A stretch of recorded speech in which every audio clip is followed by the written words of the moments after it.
तो मैं आज आपको 3 उपाय बता रहा हूं जो मैंने जीवन में देखा है कि इन 3 बाधाओं के कारण हमारे जो परिश्रम तो बहुत सब लोग करते हैं, परंतु वो परिश्रम सफलता नहीं मिलती है, अथवा जो परिश्रम करने के लिए जो ऊर्जा चाहिए, जो उत्साह चाहिए, जो उमंग चाहिए, जो संयोग बनने चाहिए, वो बनते नहीं है। तो उसके पीछे मैंने 2-3 कारण देखे हैं। तो सबसे मुख्य कारण मुझे ये जो दिखाई देता है वो होता है पितृदोष। जिनके पितृगण कुपित रहते हैं, प्रेतियों में भटक रहते हैं, भूखे प्यासे रहते हैं, वो जब किसी को श्राप देते हैं, एक प्रकार से उनकी हाय लगती है, तो ऐसे व्यक्ति का जीवन, परिवार आर्थिक रूप से, बच्चों के रूप में, संतान के रूप में, व्यवसाय आदि के रूप में सुख में नहीं रहता है। इसलिए पितृगणों का आशीर्वाद बहुत आवश्यक है। तो सर्वप्रथम कर्ज मुक्ति का जो उपाय है, ऋण मुक्ति का जो सर्वप्रथम श्रेष्ठ उपाय यदि कोई है तो यह है कि वो आप नित्य तर्पण करना आरंभ कर दीजिए। बस पहला काम। आप कोई साधना नहीं कर पाते, अनुष्ठान नहीं कर पाते, फिर भी एक ये करके देखिए, आपको ये जीवन में स्वतः ही अनुभव होगा। और कई श्रद्धालुओं के अनुभव आपने स्वयं ही लाइव में पढ़े, सुने, ये आप कई जीवन में ऐसा घटित हुआ है। तो तर्पण करना शुरू करें और नित्य श्राद्ध के रूप में उनके लिए 6 थालियों में जैसे पत्तल या जो भी हो आप भोजन बनाते हो, वो अलग से एक थोड़ा सा निकाल के रख दिया करे।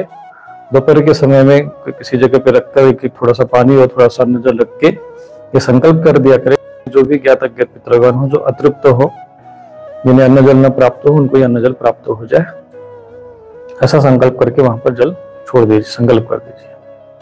और उसके बाद उसका पानी का घेरा बना दीजिए उस भोजन के प्रति। तो ये एक प्रकार का संक्षिप्त श्राद्ध विधि है, आप इसका प्रयोग करो। वाल्मीकि रामायण में आपने देखा होगा कि जब भगवान राम को पता चला कि उनके पिताजी का देहांत हो गया है, शरीर छूट गया है, तो उन्होंने तत्काल वहां पर जो नदी बह रही थी वहां पर गए, उन्होंने आचमन आदि किया और वहां उनके निमित्त तर्पण किया, उनको जल दिया। और फिर वहीं पर जो कुछ जंगली फल होते हैं वो किसी वृक्ष के पत्ते पर रखकर बस उसी का ही भोग लगाकर उन्होंने प्रार्थना की कि पिताजी इस समय वनवासी बने हुए हैं, तो आप इसी को ग्रहण कर लीजिए, हम इससे अधिक आपके लिए कुछ नहीं कर सकते। ऐसा आपने जो रामानंद सागर जी की जो उन्होंने रामायण बनी उसमें ऐसा एक प्रसंग भी उन्होंने वहां पर दिखाया है। तो इससे यह सिद्ध होता है कि आप यथाशक्ति, यथा श्राद्ध, भावनात्मक रूप से भी श्रद्धा से दिए हुए अन्न को श्राद्ध कहते हैं। जो श्रद्धा से दिया जाता है उसी को श्राद्ध कहते हैं। श्रद्धा पूर्वक अपने पितृगणों के निमित्त जो अन्न जल दिया जाता है उसको श्राद्ध कहते हैं। ये आप उपाय करो और तर्पण करो। और इसमें करने में ज्यादा समय, जो आप भोजन बनाते हैं उसमें से थोड़ा सा अलग निकाल के रखना है, 6 थाली में रखना है, वो संकल्प करना है और तर्पण करना है। ये एक उपाय है। ये आप उपाय जैसा भी करेंगे आपके जीवन में अनुकूलता आना शुरू हो जाएगी। और यदि आपके पास आर्थिक रूप से ठीक ठाक है तो आप श्राद्ध वार्षिक जैसे जो मासिक श्राद्ध करवाया करें।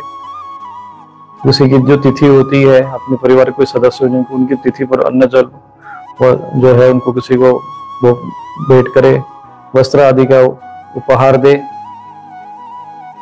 कोई भी जैसे आश्रम है, मंदिर है, वहां पर जो सूखा अन्न होता है वो उसका दान करना चाहिए।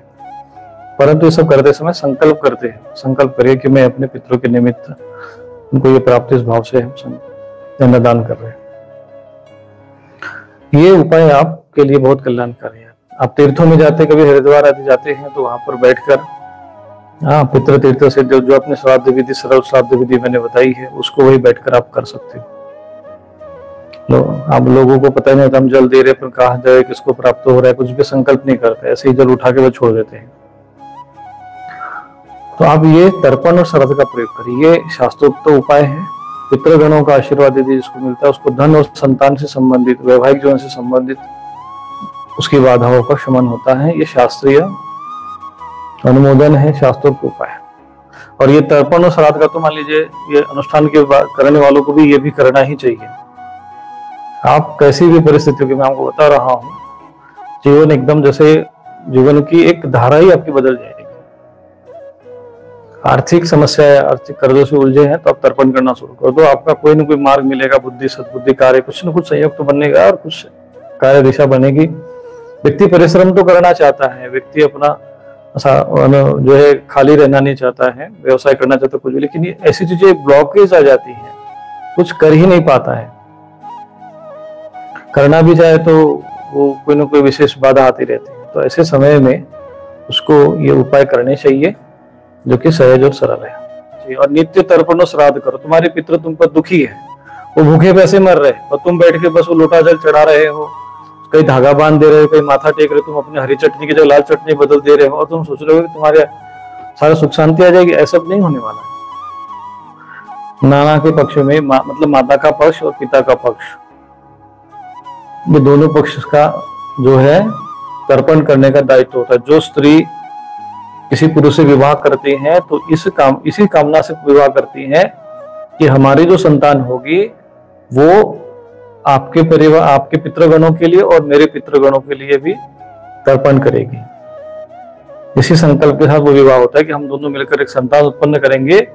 जो पुत्र उत्पन्न होगा वो आपके पितरों को भी तारेगा और हमारे भी पितरों को तारेगा। इसीलिए जो तर्पण करते हैं तो पिता के पक्ष वालों को यानी पितामह आदि, दादा दादी, परदादी परदादी और इधर नाना नानी को भी तर्पण देना पड़ता है। दोनों पक्षों के लिए करना चाहिए। अभी तक लोगों को ये चीजें समझाई नहीं गई, बिल्कुल श्राद्ध और तर्पण त्याग दिए, बिल्कुल कोई बचा ही नहीं कुछ भी। श्राद्ध तर्पण भूल ही गए। आप अभ्यास करो 1 महीने तक नित्य श्राद्ध और तर्पण का। 5 से 10 मिनट के 5 मिनट के अंदर अंदर आपका तर्पण का फल आपको मिलने लगे, तो उसमें वो आप क्रिया पूर्ण हो जाएगी और उसका फल आपके जीवन में दिखाई देगा।